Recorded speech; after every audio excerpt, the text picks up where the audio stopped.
Hello, I'm Chris M. from Johnson County Community College. In this video, we're going to be looking at the law of signs, and we're going to be looking specifically at one case, the ambiguous case. So I'm going to go ahead and share my screen with you. There.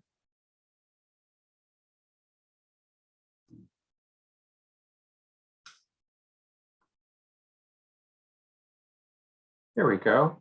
So we can use the law of signs to solve certain triangles. And one of them that I just sort of make a big deal about is called the ASS triangle. So I do that on purpose. You could think of it as angle side side or side side angle. So you have to be given an angle and two consecutive sides. And these triangles you need to watch out for because you can use the law of signs to go ahead and solve them, but you might have one of three possibilities here. So let's just sort of take a look at the possibilities that we can get and go through a couple examples. So only when you have this angle side side triangle, you could get a triangle without any sides. So basically you couldn't form a triangle. Here's a great example on my screen of something like that. We want to find the angle B in the triangle ABC. If A is 2, B is 6, and A is 30 degrees. So if you look at that triangle that we have here, it's always a good idea to figure out what kind of triangle we're dealing with. So we're given the angle and then two sides consecutively. So yes, this is an ASS triangle. And what you can do is you can actually use the law of signs to set this up. We're going to be trying to solve for angle B first. So we're going to be using sine of B over B is equal to sine of A over A. Because we have B, A, and angle A, we should be able to solve for sine of B. When we plug things in for B and angle A and A, it turns out that sine of B is equal to something that's bigger than 1 or less than -1. So in this case, sine of B is equal to 1.5. And if you used your calculator on this to compute the inverse sine, we know that sine is bounded between -1 and 1. You would get an error. So there's no possible way we could get a triangle there. The good news is it comes out mathematically when you use the law of signs. So here you would get an error, a domain error. So the only thing that we can get out from sine is something between -1 and 1. So if we have sine of something is equal to something bigger than that, it won't work.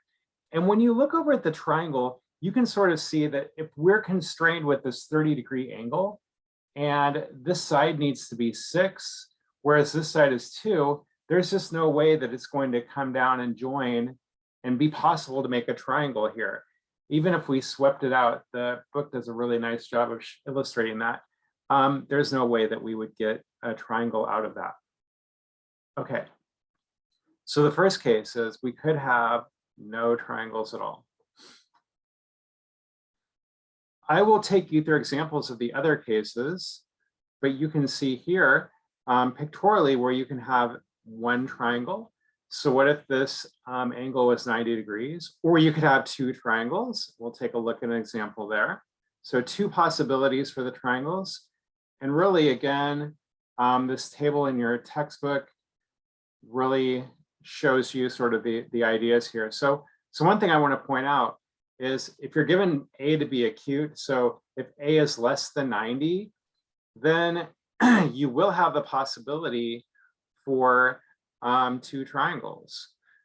So it's possible that you'll get two triangles if A is less than 90. But if A happens to be greater than 90, there's no way you'll get two triangles because then you would need to have two obtuse angles, which just isn't possible in a triangle. Okay. So these go through all the cases here, and I want to take us to an example. So example 1 says solve for the angle B and use the result to tell how many triangles can be formed when A is 120, B is 20, and A is 30. The first thing I would do is I would go ahead and draw that triangle out. I'm going to do that. Here's my angle A, 120 degrees.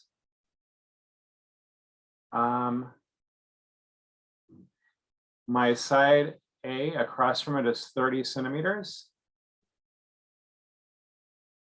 And remember, in our textbook, we just use ABC. So let's go ahead and put B over here and C up here. So we want to find this angle B when the side across from it is 20 centimeters.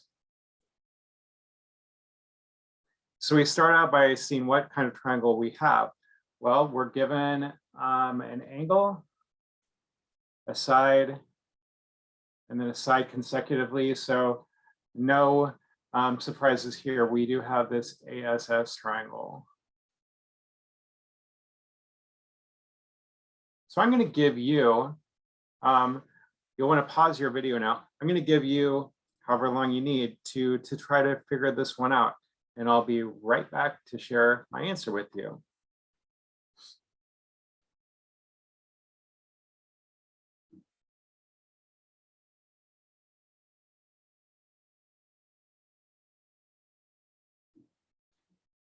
Okay, so I'm going to share my answer now. So if you've come this far, then make sure that you turn your, if you don't want to see the answer, don't unpause it now. So here we go. I'm going to share my webcam with you. And so there's our triangle. Notice that we can set things up using the law of sines. So I have sine of B over B is equal to sine of A over A. Here's my setup. All right, so I have my setup here. I go ahead and multiply through by 20 so I can get sine of B by itself. I want to solve for B. I use my calculator to get an approximation here.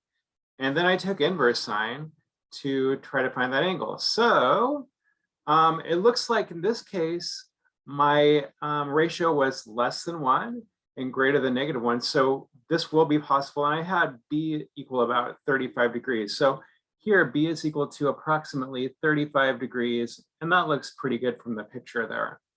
Okay, so now I want to see if there's possibility for two triangles. So remember, when you take sine of an angle and have it equal to a ratio, sine is positive in quadrant 1 and quadrant 2.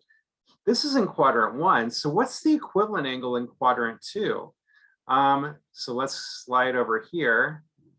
So if we use our unit circle, here is 35 degrees. With a reference angle of 35, we get 145. So that angle in quadrant 2 will always just be 100 minus the given angle.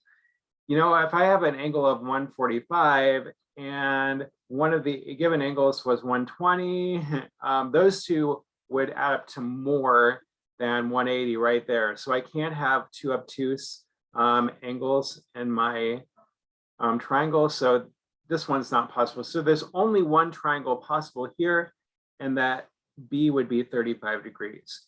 And if you needed to, you could go ahead and solve this from there. Okay.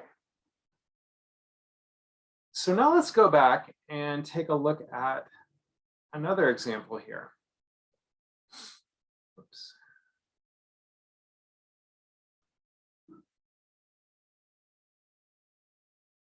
So in this one, we have sort of an applied example.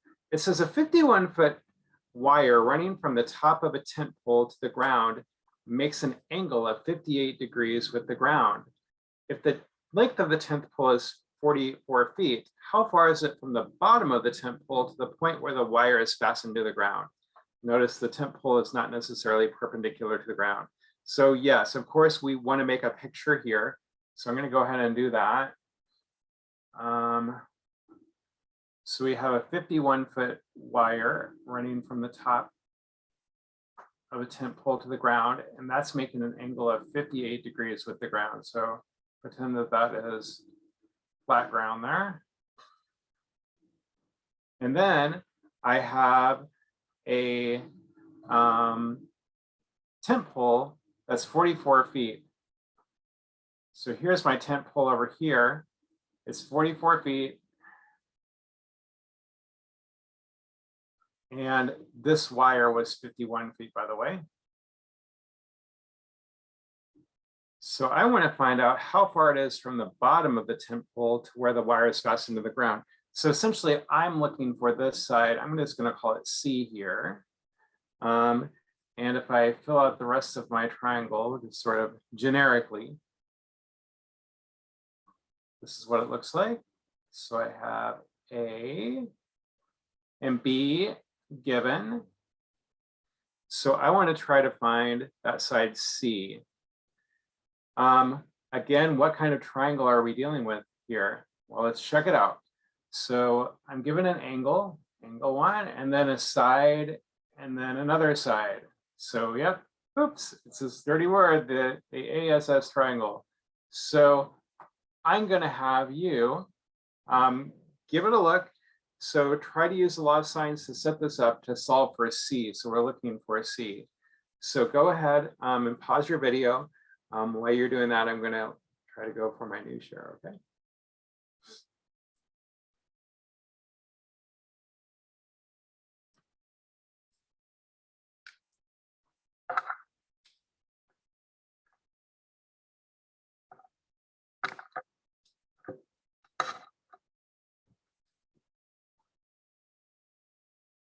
All right, so again, I'm going to go ahead and share here. So if you're not done, pause the video.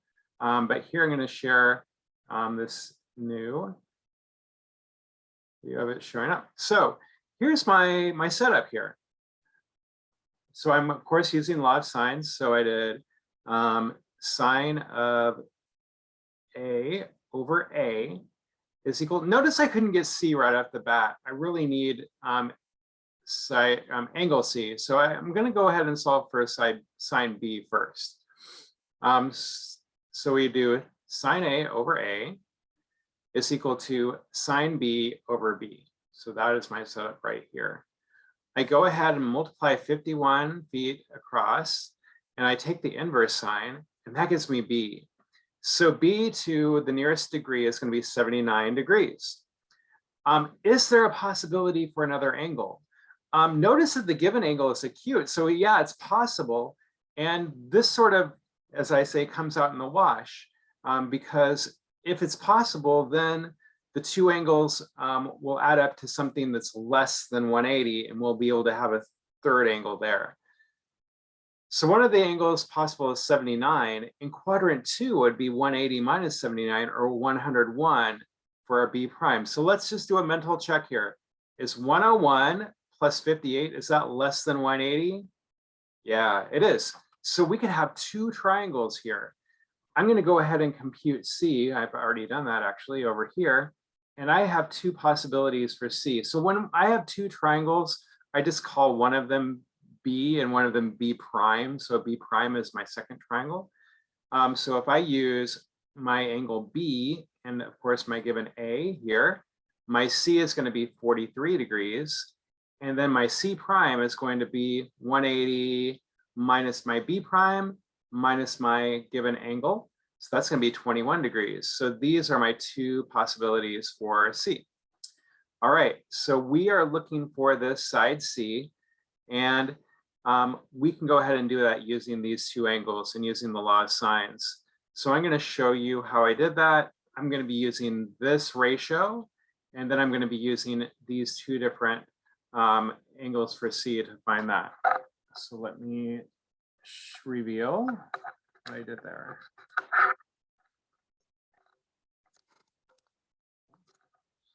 There we go. So you can see that I just set this up as C over sine of C is equal to that 44 over sine of 58. Solving for C, I just multiply by sine of 43 degrees, and I get C is 35 feet. All right, so this could be 35 feet. I also have a possibility for a C prime. I have C prime over sine of 21 is equal to 44 over sine of 58. So remember, this is angle C prime. I multiply by the sine of 21, and then this becomes 19 feet. So, you know, it's possible for this only to be 19 feet. Well, how is that true? How can we get two triangles here? Well, one of them could look like this. So my 44 could be like this instead. So I've drawn the two pictures down here. Let me show you of the possibilities. A little straighter. So these are the two possible triangles I could get. So triangle 1 would be, if I had the 35 feet, yeah, then here's my 35, here's my angle B and C. For triangle 2, I have the same given angle, but here's my angle B prime and my angle C prime. So this would be 19 feet, so it's going to be shorter. So maybe that pole is leaning this way, or maybe it's leaning this way. We just don't know. And that's the ambiguous case of the triangle. So we've looked at those three examples there: no triangle, one triangle, or two triangles. Those are all possible when you use the ambiguous case of a triangle. And remember, it's the ASS triangle. So angle side side or side side angle. All right. Great. Hope this has helped.